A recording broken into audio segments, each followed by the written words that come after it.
Today, we're diving into something huge happening in India's digital world, a brand new law that finally puts you back in the driver's seat when it comes to your personal data. Let's get right into it. You know that feeling, right? You click accept on some terms and conditions, and you just have to wonder, where does all my information actually go? Do I have any say at all? Well, if you've ever felt that way, you're not alone. But the great news is, that's all about to change big time. That's right. With India's new data protection law, the power dynamic has completely flipped. For the very first time, your data is legally, officially yours. And the law is now on your side. So let's break down exactly what this means for you. Okay, so after years and years of talk and debate, we are officially in a new era. This isn't just some idea being floated around anymore. This is the law of the land, and it's designed to put the power right back where it belongs, in your hands. So what is this DPDP Act, really? Well, think of it as the new rulebook for India's entire digital world. It lays out in black and white your rights as an individual. And just as important, it spells out the responsibilities of any company, any organization that handles your data. And here's the absolute core of it. This new act is built on a massive Supreme Court judgment that already established your privacy as a fundamental right. So what does that mean? It means your data privacy isn't just a suggestion or a company policy anymore. It's a constitutional guarantee, with the full weight of the law behind it. Now, to really get a handle on your new powers, you first got to know who the key players are in this new landscape. So let's take a quick look at the three main roles that this law defines.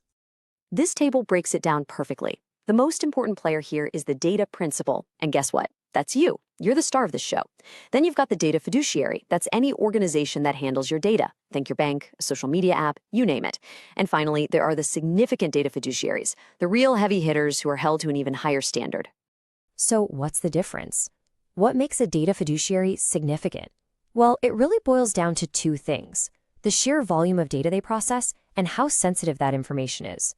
Because the risk is so much higher with them, they have to follow a much stricter set of rules, like undergoing mandatory audits and appointing a dedicated data protection officer.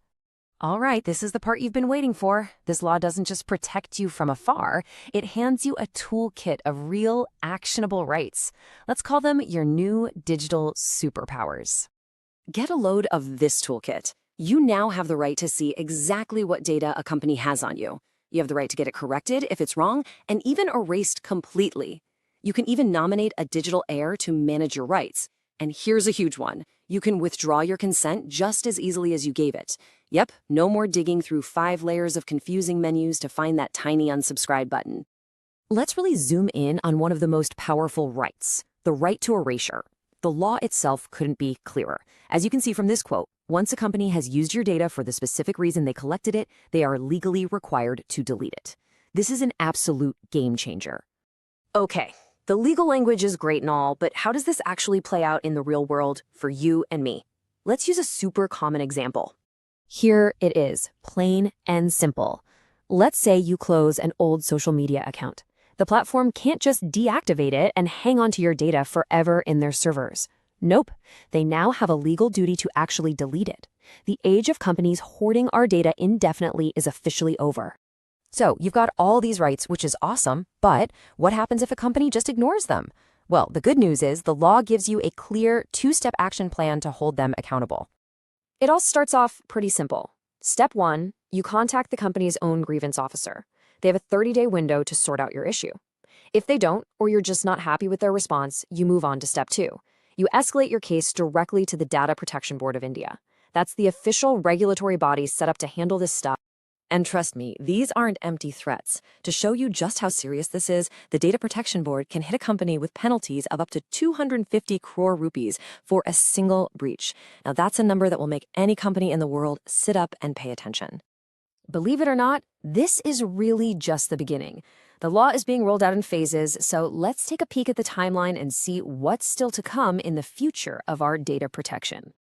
As you can see from this timeline, the whole rollout is very methodical. The Data Protection Board was set up in late 2025. The next big thing to look out for is in late 2026 with something called consent managers. And then the final deadline for everyone to be fully compliant is May 2027. So what on earth are these consent managers?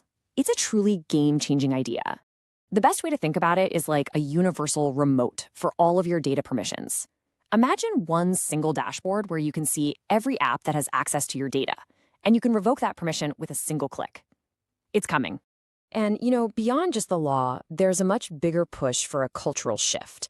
This includes major educational initiatives to teach the next generation about data privacy, and also embedding this principle of privacy by design that forces companies to build privacy into their products right from the start, from the ground up, instead of just tacking it on as an afterthought.